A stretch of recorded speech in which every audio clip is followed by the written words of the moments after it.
L'art culinaire est une passion. It brings me great happiness when I see my guests and my family enjoy my meal.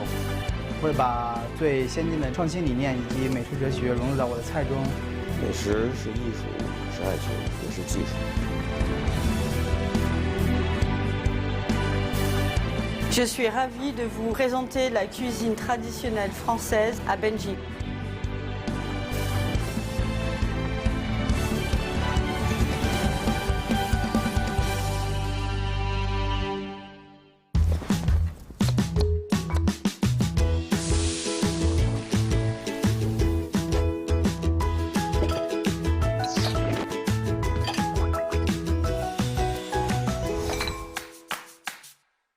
Bonjour à tous, nous continuons notre série spéciale sur la cuisine française. Et pour l'épisode d'aujourd'hui, nous allons faire quelque chose de très particulier car nous allons nous intéresser à 2 recettes françaises festives dans ce restaurant au décor de contes de fées. Et pour cela, nous serons accompagnés du chef Xiao. Je suis Lisa et bienvenue dans Secret Chef, l'émission qui donne les crocs. 大家好， Bonjour à tous, je m'appelle Xiao Hongwen et je suis le chef de The View 3912. J'ai appris la cuisine auprès d'un chef 2 fois étoilé. 在这里呢，我 J'aime apporter de l'innovation dans mes recettes de cuisine. 以美食哲学融入到我的菜中也希望大家能 Bienvenue dans mon restaurant pour déguster mes recettes françaises. 谢谢大家。 Bonjour chef Xiao. Bonjour. Aujourd'hui, nous allons réaliser 2 recettes festives françaises. Quelles sont ces 2 recettes? Il y aura une recette d'escargot et une recette de foie gras. Super. Pourquoi avoir choisi ces 2 recettes? Parce que ce sont les 2 recettes françaises les plus connues chez les Chinois. Ah, c'est donc pour ça que nous avons choisi ces 2 recettes. Oui, c'est ça. Quelle sera notre première recette? Nous allons commencer par le soufflé d'escargot. Un soufflé d'escargot. Oui. C'est une invention de votre restaurant? Oui, tout à fait. Oui, notre soufflé d'escargot est une recette originale. Le soufflé est croustillant et son goût se marie très bien avec celui de l'escargot. C'est délicieux. Super, eh bien, commençons. Oui, On va couper en dés. oui, des petites dés. On n'en utilise qu'une petite quantité. Oui, pas besoin de trop. On coupe le pleurote. Également en dés. Oui.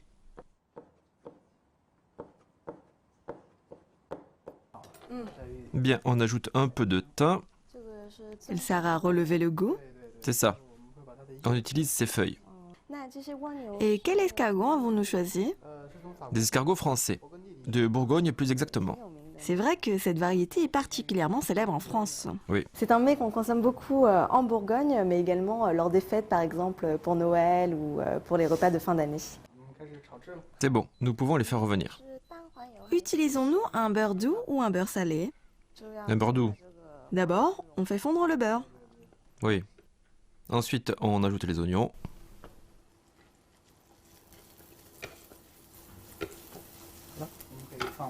Et enfin, les pleurotes et le thym. Ça sent bon. On fait revenir combien de temps? 30 secondes suffisent. On ajoute les escargots. On les laisse entiers ou on les fait revenir? Oui, oui, tout à fait. Est-ce que les Chinois mangent des escargots? Oui, les Chinois du sud-ouest en mangent. On ajoute de l'absinthe. Ça aide à enlever l'odeur crue des escargots. Sommes-nous obligés d'utiliser de l'absinthe? Pouvons-nous utiliser du vin blanc à la place? Le vin blanc, c'est bien aussi. Oh, je sens bien l'anis. On ajoute la crème fraîche. Bien.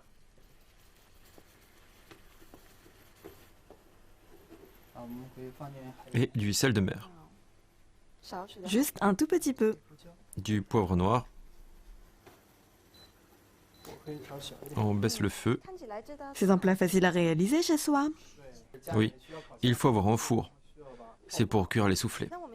Oui, mais les soufflés que nous utilisons aujourd'hui sont préalablement faits. Et comment ça se prépare? Avec de la farine, du sucre et du beurre. Bien. On ajoute un peu de fromage, Quel genre de fromage? de la mozzarella. Pourquoi ajouter du fromage? On a déjà mis de la crème fraîche. C'est pour rendre la sauce plus épaisse. Et il y aura une saveur de fromage. On remue tout simplement, puis on réserve. Maintenant, on coupe les soufflets. Voilà, comme ça. C'est pour y insérer les escargots. Oui, on va les farcir.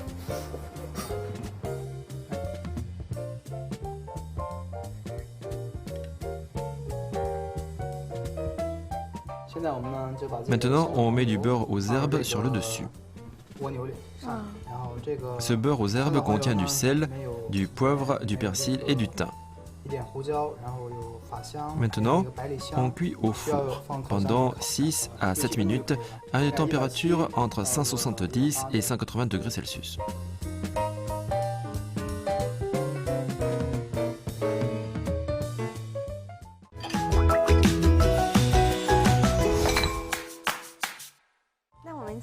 Notre deuxième recette est faite à base de foie gras, c'est bien ça? C'est ça.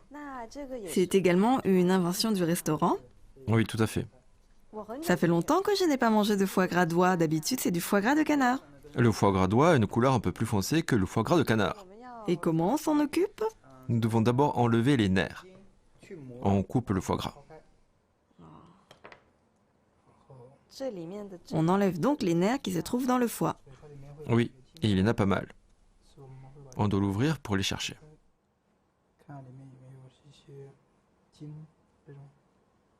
Ce sont les parties rouges. Oui, parce que ce n'est pas très agréable en bouche. On peut les sentir au toucher. Oui, c'est ça. Ils sont durs. On les sent facilement. Le foie gras fait partie du patrimoine culturel et gastronomique protégé en France. C'est une spécialité culinaire à base de foie gras issu d'élevage et d'engraissement par gavage d'oie et de canard. Qu'est-ce qu'on fait maintenant? On va mariner le foie gras. Super, dans quoi le marine-t-on? Dans du lait, du vin rouge et du thym. Voici le lait. Oui, on verse du vin rouge de Bordeaux. Pourquoi du vin rouge? Parce que sa douceur et son acidité sont les plus adaptées pour le foie gras. Je vois. On met un peu de thym. Comme tout à l'heure, c'est pour relever. Oui. Bien, on scelle avec du film alimentaire et on laisse au frigo pendant 24 heures. Voici le foie gras refroidi. On va le mariner une seconde fois.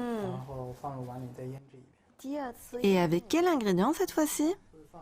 On ajoute du Bordeaux, du rhum brun et du vin blanc. On a déjà mariné avec du vin rouge. Pourquoi encore rajouter 3 autres types d'alcool? C'est pour mieux enlever l'odeur crue du foie gras. Et comme ça, il y aura des notes d'alcool. Y a-t-il vraiment une différence? La couleur est devenue plus claire. On ajoute du sel de mer, environ 5 grammes. Et du vin blanc? Oui, C'est un vin blanc sec ou moelleux? c'est un vin sec. Le degré d'alcool du rhum brun est plus élevé que celui du vin. Oui, donc on en met une petite dose. Enfin, un peu de Porto. Oui, un peu. On mélange à la main. On masse le tout. Oui, pour bien tout mélanger. Je peux sentir des notes d'alcool. Ensuite, on met le foie gras dans un sac hermétique. Et on le cuit sous vide à basse température pour éviter la perte d'humidité. Donc il faut bien sceller le sac. Oui, l'air doit être pompé. D'accord. Ensuite, on met le foie gras scellé dans un cuiseur sous vide. Pouvez-vous nous présenter cette machine? C'est un cuiseur sous vide d'invention française. Il permet aux ingrédients de garder leurs arômes avec une perte minimum d'humidité.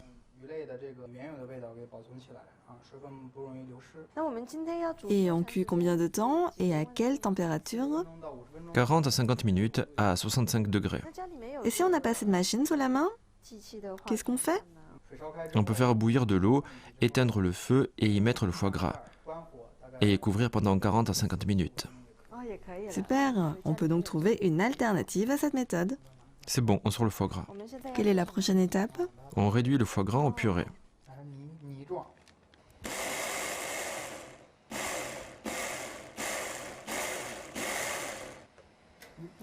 C'est bien. On sent à la fois le foie gras et l'alcool. Ensuite, nous le mettons dans une poche à pâtisserie. Ce sera plus pratique pour l'étape suivante. C'est ce que nous utilisons habituellement pour faire des gâteaux. Oui, Et ensuite... on le refroidit au frigo 10 minutes. Voici le foie gras refroidi.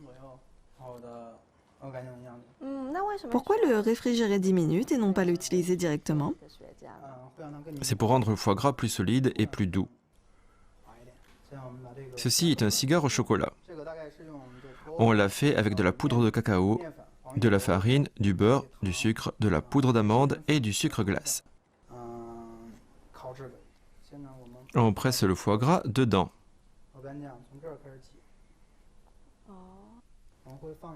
On ajoute un dé de pain à l'ail. C'est du pain ordinaire qu'on a toasté au beurre, à l'ail et au thym. On ajoute une myrtille. On allège un peu le côté gras. Et ça apporte une douceur fruitée. Oui, On met donc successivement du pain à l'ail, une myrtille et un peu de foie gras. oui, si le cigare est rempli de foie gras, ce sera trop lourd. On remplit bien le cigare.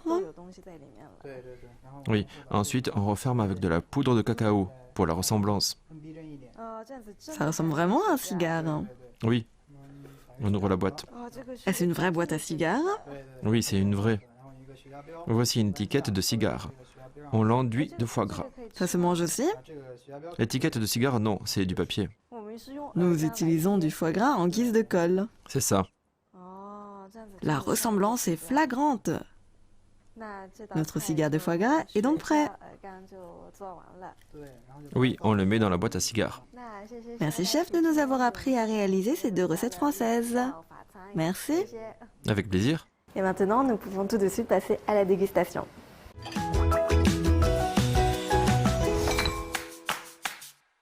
Voici les deux recettes festives que nous avons préparées aujourd'hui. On se croirait vraiment en période de fête. Donc nous avons fait des soufflets d'escargot ainsi qu'un cigare de foie gras. Alors je vais commencer par cet escargot. Il y a plein de bonnes choses à l'intérieur. Il y a donc un soufflé. Nous avons mis un escargot à l'intérieur et goûtons ça. Ça fait vraiment comme une explosion de saveurs. Il y a un contraste entre le côté moelleux de l'escargot et le côté croustillant du soufflé. On sent bien les arômes du beurre et de la crème. D'ailleurs, c'est un très bon beurre aux herbes. La texture en fait des champignons que nous avons découpés est assez similaire aussi à celle de l'escargot. On sent également une petite touche d'oignon. C'est vraiment très agréable. En tout cas, c'est une très bonne idée de mettre ces petits escargots dans des soufflets. Ça change un peu de notre recette traditionnelle et c'est vraiment pas mal.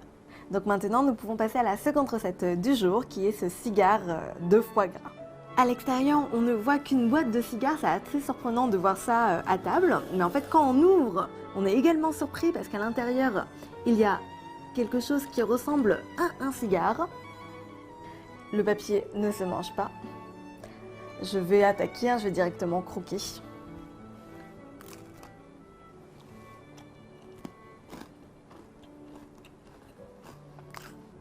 Ça fait vraiment un contraste entre le foie gras et la myrtille qui apporte des notes un peu sucrées, un peu fraîches et puis un peu fruitées surtout. Dans le foie gras, on sent bien les notes d'alcool, ça relève, ça ajoute un petit peu de relevé et de piquant. Le cigare apporte un peu de croquant et des petites saveurs légèrement sucrées. C'est vraiment délicieux.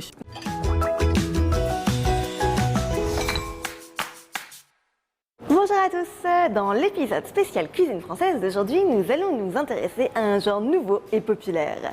C'est une cuisine qui se situe entre la cuisine de bistrot et la gastronomie. C'est la bistronomie, dans ce restaurant Les Morilles tenu par un chef chinois, Monsieur Tsai. Je suis Lisa et bienvenue dans Secret Chef, l'émission qui donne les crocs.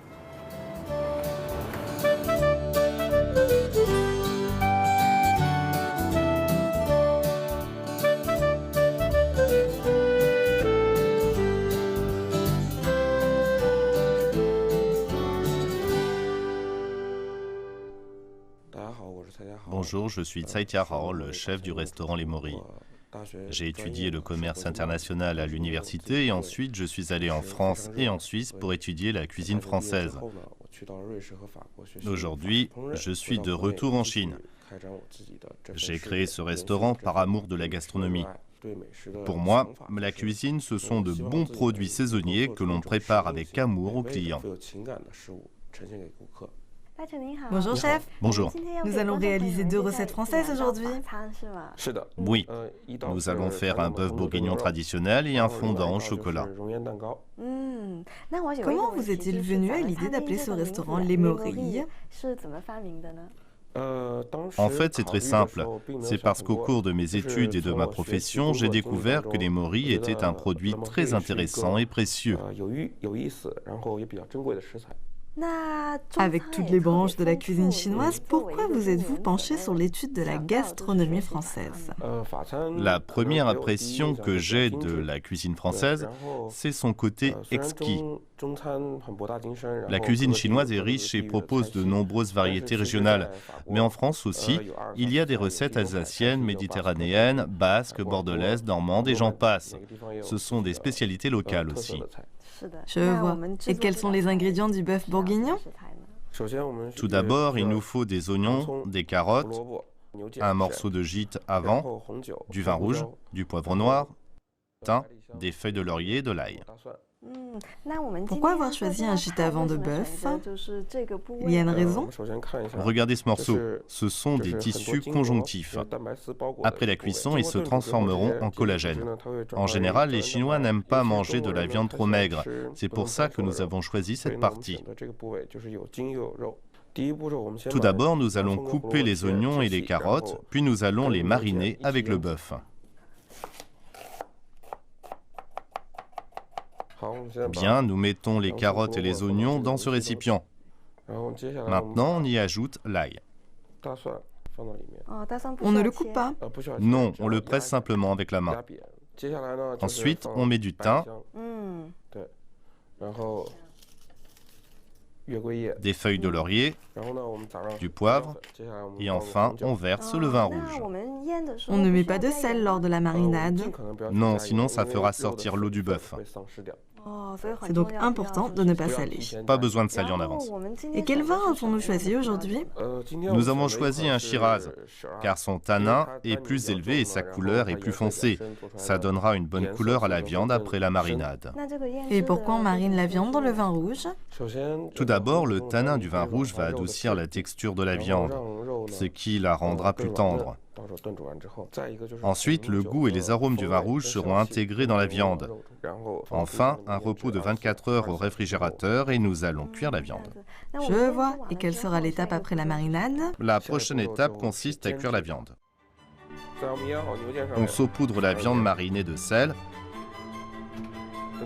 Quand la cocotte est très chaude, on y ajoute de l'huile. Puis la viande. On la place comme ça.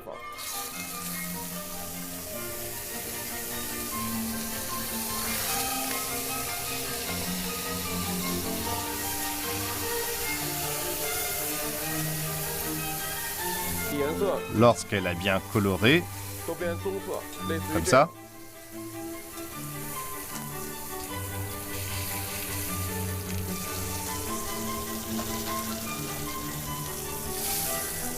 on la sort. Maintenant, nous faisons sauter les légumes. Nous mettons les légumes.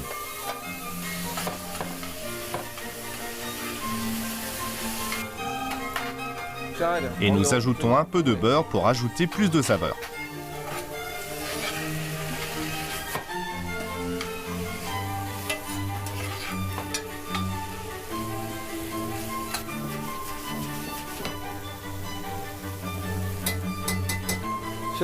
On ajoute une cuillère de sauce tomate. Lorsque les légumes sont cuits, on remet la viande. Et on remue.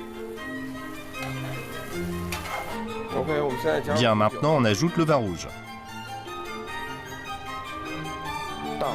Et on fait bouillir à grand feu, on attend que l'alcool s'évapore, puis on ajoute le bouillon de poulet. On laisse mijoter pendant 3 heures.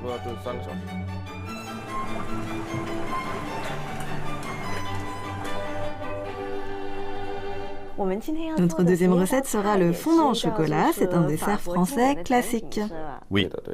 De quoi avons-nous besoin? On a besoin de 120 g de chocolat noir à 65%, 40 g de beurre, 20 centilitres de crème fraîche liquide et 15 centilitres de café.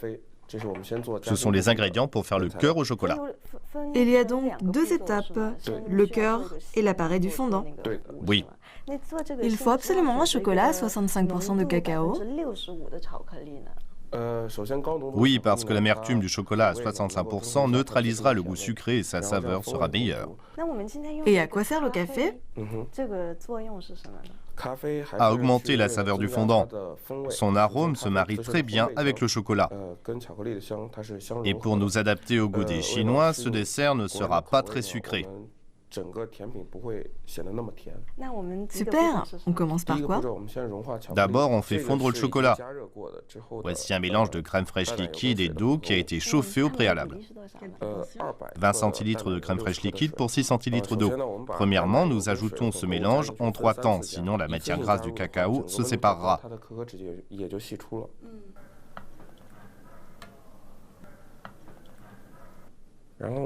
Puis on ajoute le beurre. Environ 40 g de beurre. Maintenant, on fait fondre le beurre dans ce mélange liquide. Le cœur du fondant a l'air très simple à réaliser. J'essayerai à la maison. Oui, on peut facilement le réaliser à la maison. On ajoute maintenant du café. Maintenant, le liquide est prêt. Nous le versons dans un verre doseur, puis dans ce moule en silicone. Il ne faut pas entièrement remplir ces cavités, ni en mettre pas assez, sinon le cœur fondra complètement dans le fondant. Ce dosage est bien. Maintenant, c'est presque fini, nous devons mettre ces cœurs au congélateur pendant au moins 3 heures. Super! Nous pouvons maintenant préparer l'appareil du fondant. Il nous faut 40 g de poudre d'amande, 40 g de sucre, 4 œufs, 4 centilitres de crème fraîche liquide, 110 g de chocolat noir à 65% et 50 g de beurre. C'est une quantité pour 12 fondants. La première étape, on sépare les blancs des jaunes. Des fois, nous mettons un peu de sel pour mieux monter les blancs en neige. Ou un peu de jus de citron pour solidifier les blancs d'œufs. C'est une bonne astuce. Oui. Aujourd'hui, nous monterons les blancs avec un batteur en cuisine. Et pendant que nous monterons les blancs, nous ferons également fondre le chocolat, le beurre et la crème liquide. D'abord le chocolat,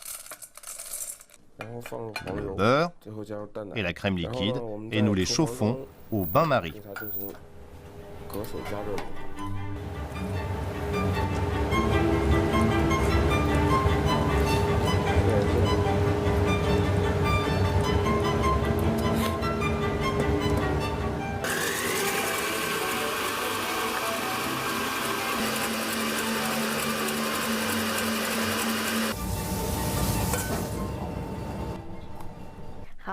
Très bien, le chocolat, la crème fraîche et le beurre ont fondu et les blancs sont également montés en neige.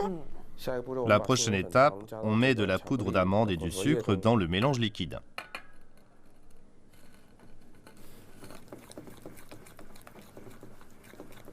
On ajoute les jaunes d'œufs. On mélange bien et on ajoute les blancs en neige en 3 temps. On remue le tout. Et l'appareil est prêt. Oui. Les cœurs au chocolat se sont solidifiés. Après la congélation, la couleur du chocolat est plus claire. Voici l'appareil du fondant. Montons le fondant. Nous pressons d'abord une moitié, puis nous y mettons le cœur. À 1 tiers. Ensuite, Nous plaçons le cœur au milieu pour qu'il cuise uniformément au four. Pas besoin de remplir le moule. Non, car les blancs en neige feront gonfler le fondant pendant la cuisson. Je vois. Nous devons également congeler le fondant car le cœur au chocolat a été congelé. Pour une cuisson homogène, il faut congeler le tout, Et combien de temps? environ 6 heures. Nous enfournons les fondants congelés au four à 195 degrés pendant 12 minutes.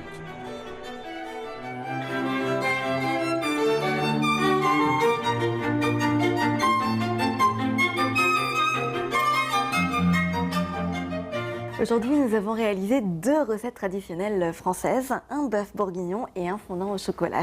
Ce sont des recettes traditionnelles françaises. Et là, déjà, le plat principal sent très très bon. On voit que la sauce est très dense. J'ai hâte de goûter tant que c'est chaud. Je vais couper un morceau. Je vais prendre un peu de sauce. Nous avons quelques accompagnements également.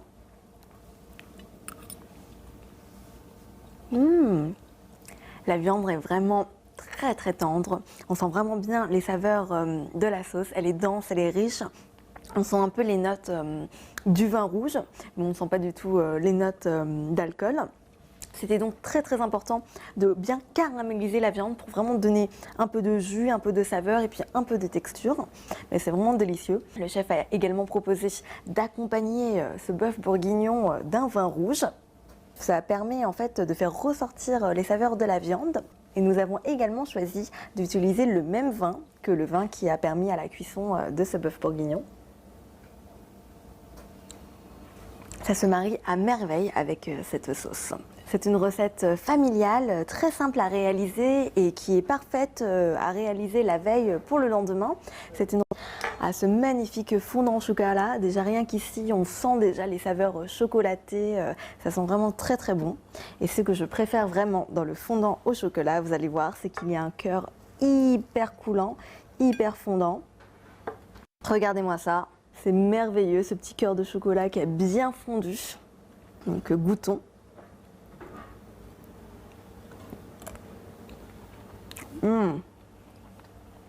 Le fondant au chocolat est encore un peu tiède, ce qui fait ressortir les saveurs du chocolat. Nous avons également mis un peu de café et en fait l'amertume de café mélangée avec le chocolat, ça fait ressortir les saveurs de cacao. Et ce gâteau est en fait hyper léger et un peu sablé parce que nous avons utilisé de la poudre d'amande au lieu de la farine. Donc voilà, aujourd'hui ce sont les 2 recettes françaises traditionnelles sous forme de bistronomie que nous vous avons présentées. Merci de continuer à nous suivre et quant à moi je vous dis à très bientôt dans Secret Chef.